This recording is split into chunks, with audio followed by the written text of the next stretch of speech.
When I bought my house at the end of Clearwater Ridge, I didn't realize I was moving into the suburban equivalent of a spy thriller. The neighborhood looked peaceful. Picket fences, shiny SUVs, retirees watering lawns with military precision. But underneath the smiles lurked an ancient and terrible power, the HOA. They called themselves the Clearwater Preservation Council. Sounds noble, right? Like a group of kindly librarians saving wetlands. In reality, it was 6 people with clipboards and a group chat named Order Restorers. Their hobbies included issuing violation notices, timing how long your garbage bin stayed on the curb, and declaring anything unapproved faster than you could say homeowner. On my second day there, I met the president, Marjorie Baxter, a woman whose visor looked like it was forged from pure authority. She greeted me with a smile so tight it could crack granite. "Mr. Dean, welcome. We pride ourselves on maintaining a certain standard." I smiled back. "So do I. My standard is happiness." Her smile twitched. "Cute. Now, just so you know, wells are technically prohibited under our code." I blinked. "Wells?" She gestured toward the patch of grass where a small, stone-ringed well sat behind my house. "Yes. They attract pests, and they disrupt the visual harmony of our landscape." "It's not just decorative," I said. "That's my actual water source." Marjorie froze. "Excuse me?" I explained that my property had its own freshwater well, grandfathered in from before the HOA existed. The house wasn't connected to the municipal supply. It was legal, efficient, and, most importantly, free. She looked like I'd just told her I powered the house with forbidden magic. "We'll have to review that," she said sharply. "Expect a notice." By review, she meant declare war. The next week I received 3 letters. One accusing me of unauthorized water infrastructure, one demanding a compliance inspection, and one suggesting that my unsanctioned stonework clashed with the neighborhood aesthetic. I ignored them. I wasn't breaking any law. I checked twice. But ignoring an HOA is like waving a red flag at a bureaucratic bull. A few mornings later, I woke to a grinding noise outside. Not the usual hum of sprinklers or lawnmowers, something industrial. I ran out and froze. A cement truck, parked right over my well. A group of workers in neon vests were setting up cones while Marjorie supervised, clipboard in hand. "Morning," she called cheerfully, as if nothing were wrong. "Routine compliance correction." "What are you doing?" I shouted. "Filling in the unapproved structure," she said calmly. "It's a safety hazard." "That's not a safety hazard. That's my water." She flipped through papers. "According to our charter, all homes must be connected to municipal systems. Wells are an outdated and dangerous source of groundwater contamination." "That's not your jurisdiction," I protested. She smiled sweetly. "Oh, we got approval." "From who?" I demanded to see it. But she waved a stamped letter that looked suspiciously like it came from a template labeled Sample HOA Form C12. Before I could argue further, the truck started pouring. Wet cement gushed into my well. I stood there, stunned, as my water source turned into a monument to insanity. By the time I called the sheriff, it was too late. The well was sealed. The officer just shrugged. "Technically, this looks like a civil issue. You'll have to take it up with the HOA board." I did. At the next meeting, I walked into the community hall ready for war. Marjorie and her board sat at a long folding table like judges at a kangaroo court. "Mr. Dean," she began, "we appreciate your enthusiasm, but we must enforce rules equally. Water is available through the city connection. You can sign up online." "Fine," I said. "I'll do that." It took me 2 days to realize the problem. My property wasn't connected to the municipal grid. Hooking up required a permit, inspection, trenching, and several $1,000s. The HOA knew that. They'd trapped me perfectly. For the first time in my life, I understood the true nature of suburban warfare. It wasn't fought with fists or fire. It was fought with forms, but they'd underestimated me. While Marjorie and her clipboard squad congratulated themselves on upholding community integrity, I spent a night doing research. A lot of research. I discovered two things. Clearwater Ridge's entire water supply came from a private subcontractor, Aquapure Utility Services. Aquapure also serviced my property because my grandfathered well technically made me a registered private client under an older contract, and as the only private client still active under that contract, I had one very interesting clause in my favor.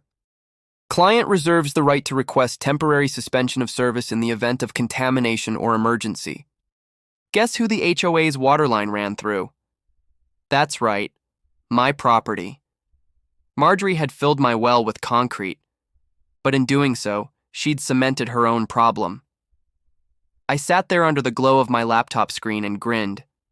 I didn't need to swing a hammer or call a lawyer, I just needed to make one phone call, and by morning, Clearwater Ridge was going to learn what temporary suspension of service really meant. The next morning, I dialed the number printed on my old Aquapure contract. After the third ring, a chipper voice answered, Aquapure Utility Services, this is Denise. Hi, Denise, I said in my calmest, most polite voice. I'm calling about an emergency water service issue on Clearwater Ridge. Oh dear, she said, immediately clicking into crisis mode. What kind of emergency? Well, I said, glancing out the window at the concrete monument that used to be my well, there's been a contamination event. Cement infiltration. It's affecting my private system and possibly your connected main. Cement infiltration? Denise repeated, typing furiously. That's new. It sure is, I said, and it might be spreading. Denise gasped. Spreading? I hope not, I said gravely. But to be safe, I think it's best if you, suspend service to Clearwater Ridge until this is inspected. You know, purely precautionary. There was a pause. Then, Mr. Dean, your account does give you authority to request a temporary service freeze for contamination emergencies. That's all I needed to hear. By noon, the entire neighborhood was buzzing. Literally. Trucks arrived with hazard cones and flashing amber lights. Workers in neon vests and hard hats unrolled tape marked potential contamination zone. Do not operate hydrants. Marjorie stood on her porch in her bathrobe, clutching a mug that said Number 1 HOA President, staring like she'd just witnessed a UFO landing. I strolled outside with my coffee. Morning, Marjorie. Busy day, huh? She blinked. What's happening? Routine service inspection, I said casually. Possible contamination. I called it in. You called it in? She sputtered. To who? Aquapure. Her face turned the same color as her robe. But that's our supplier. Yup, they take safety very seriously. By 2 p.m., Aquapure had taped off every valve box and marked half the curbs with red paint. They didn't know to shut the water off exactly. They just couldn't illegally let anyone use it until it passed testing. The official term was service freeze. Technically, I hadn't lied. I just used the HOA's own rulebook against them. Marjorie called me 10 times that day. I didn't answer until the 11th. Mr. Dean! She barked, her voice cracking. The entire neighborhood has no running water. Oh, that's terrible, I said sympathetically. But it's important to follow the contamination protocols, she sputtered. This is absurd! My residents are washing dishes with bottled water! I'm sure it builds character, I said. She hung up. By evening, Aquapure trucks lined the street like a parade of bureaucratic efficiency. They tested, sampled, and took photos of every hydrant. News traveled fast. By the next morning, a local reporter was filming a segment titled, Mystery Cement Contamination Freezes Suburb Ass Water Supply. I stayed out of sight, sipping lemonade on my deck while a camera crew interviewed Marjorie on her front lawn. This is an outrage, she told them, red-faced. Our community has always prided itself on order and reliability, until one resident's reckless actions caused this disaster. The reporter turned. Are you referring to the homeowner whose well was filled with concrete? Marjorie froze like someone had hit pause. That's unrelated, she said weakly. The clip aired that night. My phone lit up with texts from neighbors I barely knew. Hey dude, you're kind of a legend right now. Did you seriously outsmart the HOA with one phone call? Can I get your contractor's number for the lemonade deck? I laughed so hard I nearly spilled my drink. Aquapure's tests, of course, found no contamination. The cement never touched the main system, because it couldn't have. But until the paperwork cleared, the freeze had to remain in place. For 3 glorious days, Clearwater Ridge operated on bottled water, paper plates, and pure frustration. The HOA held emergency meetings under a big water safety alert banner. Marjorie issued 12 memos and tried to pin the blame on environmental factors. Meanwhile, my yard became the new neighborhood gathering spot. People stopped by to chat, partly because they were curious, partly because I was the only one with running water. My backup tank still worked. I handed out lemonade like a king on his throne. "Man, you really got them," my next-door neighbor, Ted, whispered. "I didn't get anyone," I said. "I just followed procedure." Ted grinned. "Sure you did." On the 4th day, Aquapure's regional manager came to oversee the final report.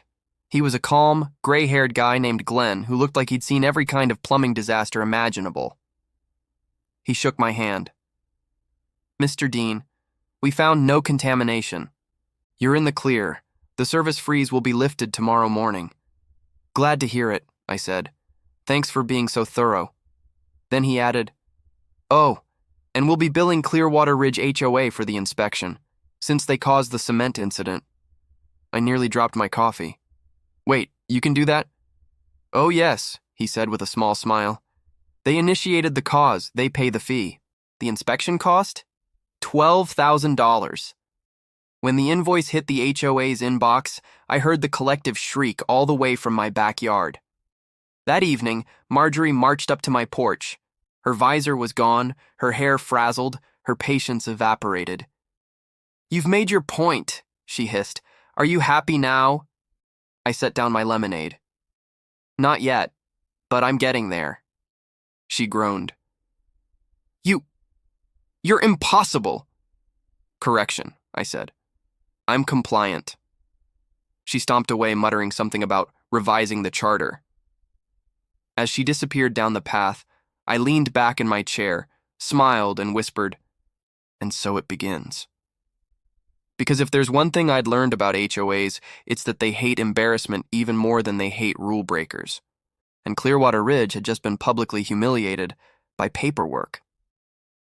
And I had a feeling Marjorie wasn't done trying to get even.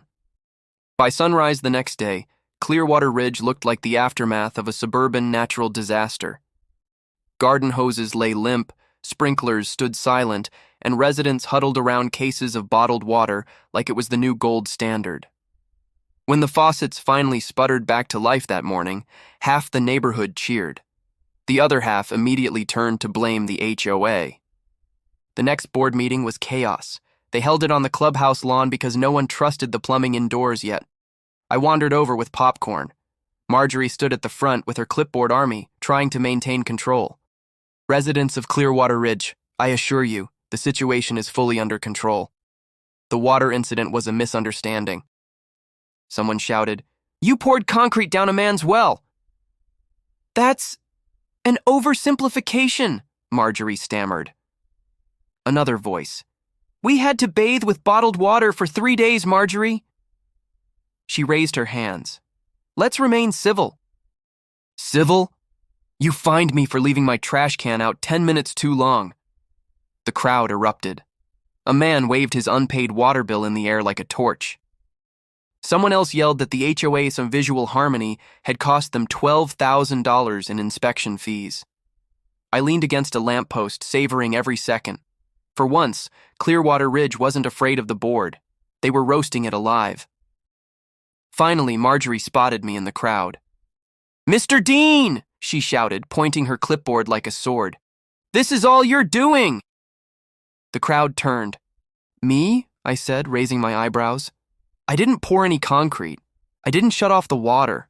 I just made a phone call to report a contamination issue, which, by the way, was 100% accurate." A woman near the front nodded. "He's got you there, Marjorie." Marjorie's face twitched. "You deliberately misled Aquapure." "I told them the truth. Cement entered a water source. That's contamination. A man in sunglasses muttered, "Dude's got a point." The board members huddled like football players before a doomed play. Marjorie eventually turned back, forcing a smile so strained it could power a small generator. "Fine, let's move on. We'll be revising our charter to prevent future misunderstandings." Translation: We're writing a rule specifically to stop Dean from existing. The crowd dispersed with grumbles, and for a few glorious weeks, the neighborhood was calm, almost too calm. Then came the next move. One morning, I found a fresh notice taped to my door. In bold letters, it read, "Effective immediately. Private decorative structures, including wells, are subject to HOA design review and must meet community visual standards." They wanted me to dig out my well, yes, the one they'd filled, and rebuild it to aesthetic specifications. I laughed so hard my neighbor Ted came running. "They're serious?" he asked. "Oh, they're serious," I said. "They just don't realize they buried the evidence under half a ton of concrete." That week, Marjorie herself arrived for an inspection. She brought 2 board members, measuring tape, and that eternal clipboard.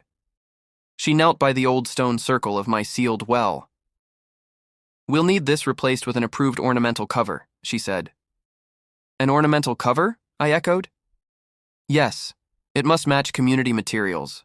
Brick or synthetic stone, no exposed concrete." I crouched beside her. "Marjorie, this is concrete." Her smile tightened. "Exactly, and it's unapproved." Ted, who was eavesdropping from his porch, nearly choked on his coffee. I decided to play along. "So you're saying I need to replace the concrete you installed with different concrete?" She frowned. "Don't twist my words," I grinned. "Wouldn't dream of it." That evening, I submitted a formal request for design approval. My proposed ornamental cover was a polished stone fountain with a brass plaque reading, "In memory of my well, 2025. I attached a detailed sketch and a quote from a landscaping company. According to the HOA charter, they had 30 days to respond. Marjorie's face the next morning was a masterpiece of disbelief. "You can't be serious." "Oh, I'm extremely serious," I said.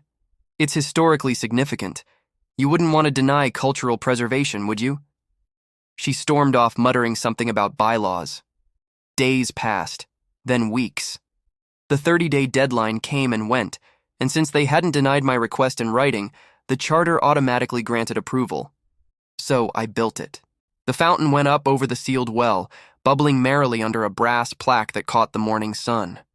Neighbors loved it. Kids tossed pennies in for luck. Tourists, well, okay, 2 guys from the next subdivision came by to take photos of the infamous well of bureaucracy. Even better, the HOA's own newsletter had to include it in their community beautification highlights. Seeing Dean Residence' decorative fountain installation printed under Marjorie's signature was pure gold. Soon after, I started receiving invitations to neighborhood barbecues. People who'd once been afraid to cross the board now greeted me with conspiratorial smiles. "You're the guy who froze the HOA, they'd whisper, half in awe. I'd laugh. "No, I just defrosted their logic." Word spread beyond Clearwater Ridge. Someone posted photos online. Within a week, a local newspaper ran a headline, "Man turns HOA feud into public art installation."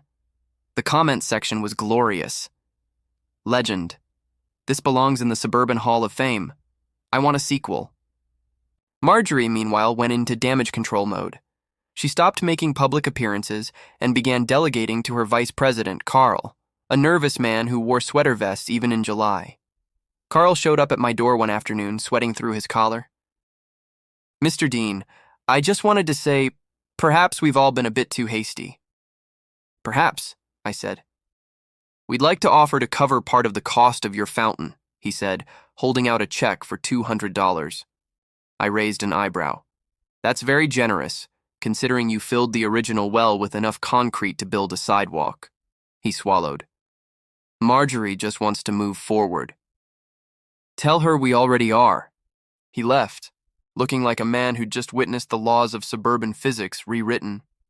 That night, as I sat beside the fountain listening to it gurgle contentedly, I realized the real victory wasn't about water or wells or paperwork.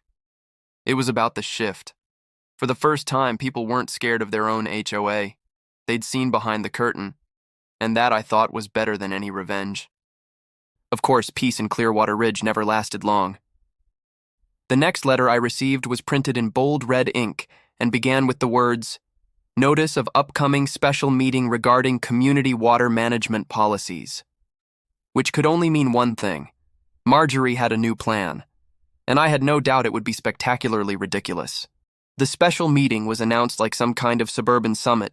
Flyers appeared in mailboxes with dramatic wording, "Community Water Management Policy, Vote to Restore Order." Underneath, in smaller text, "Attendance mandatory." Mandatory, like jury duty, but with more clipboards. I showed up at the clubhouse out of sheer curiosity. The place was packed, residents fanning themselves with flyers, muttering about rising HOA fees. At the front sat Marjorie, resurrected and radiant, her visor freshly polished. She rapped a gavel on the folding table. "Order! We're here to address a pressing issue. Recent water disruptions and infrastructure misuse have embarrassed our community. To prevent future incidents, the board proposes mandatory connection to a new centralized water management system." I raised a hand. "You mean everyone has to sign up for a new plan?" "Yes," she said smoothly. "The HOA will manage billing and compliance directly." I blinked.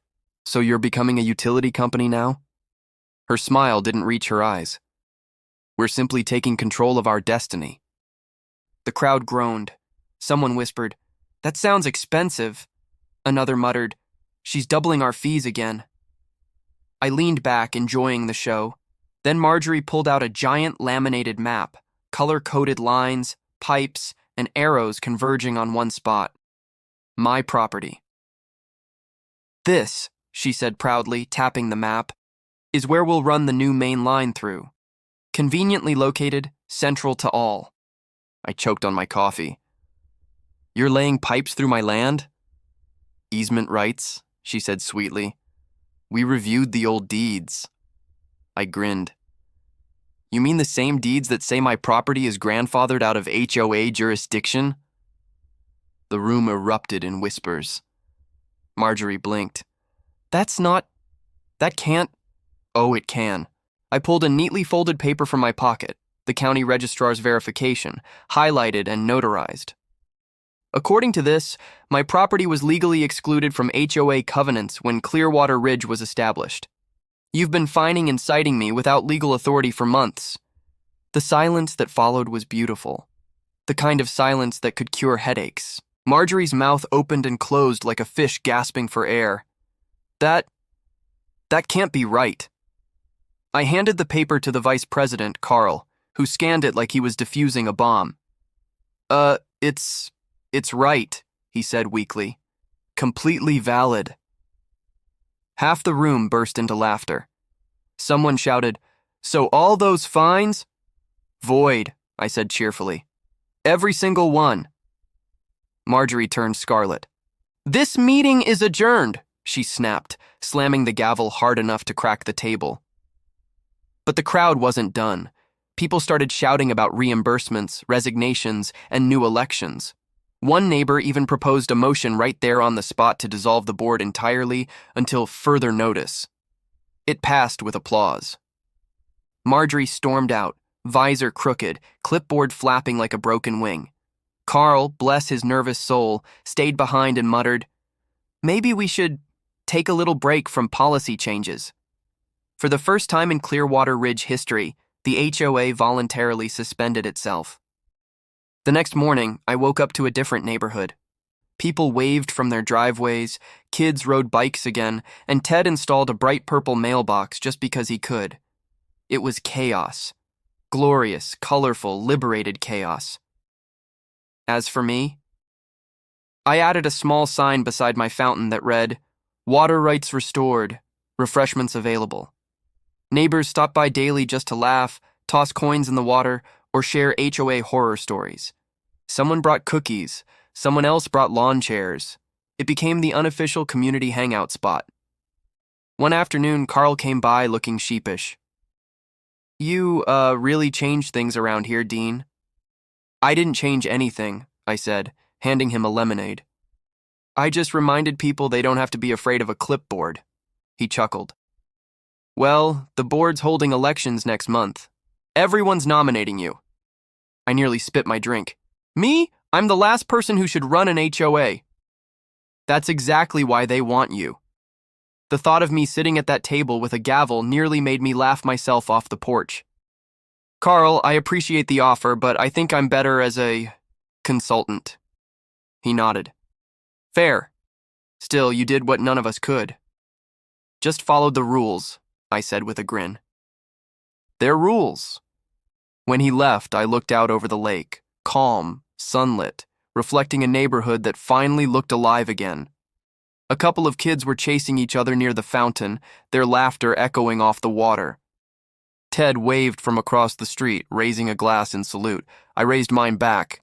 For the first time since moving in, Clearwater Ridge didn't feel like a battleground. It felt like home. Weeks later, I got one last envelope from the old board. No fines, no threats, just a single piece of stationery embossed with the HOA logo. Inside, written in Marjorie's unmistakable handwriting, was a short note. You may have won the battle, Mr. Dean, but this community will never forget what you did. I pinned it beside the fountain plaque like a trophy. Below it, I scribbled in Sharpie. Promise? And whenever someone new moved into Clearwater Ridge and asked about the mysterious well fountain, I'd smile, hand them a lemonade, and say, let me tell you a story about the time the HOA filled my well with concrete. Then I'd pause just long enough to let their curiosity spark. And how I froze their water supply with one call. The crowd would laugh, the fountain would bubble, and the legend of Clearwater Ridge would grow just a little taller each time it was told. Because some battles aren't won with shouting or lawsuits. Some are won with patience, paperwork, and just the right phone number, and maybe a lemonade stand.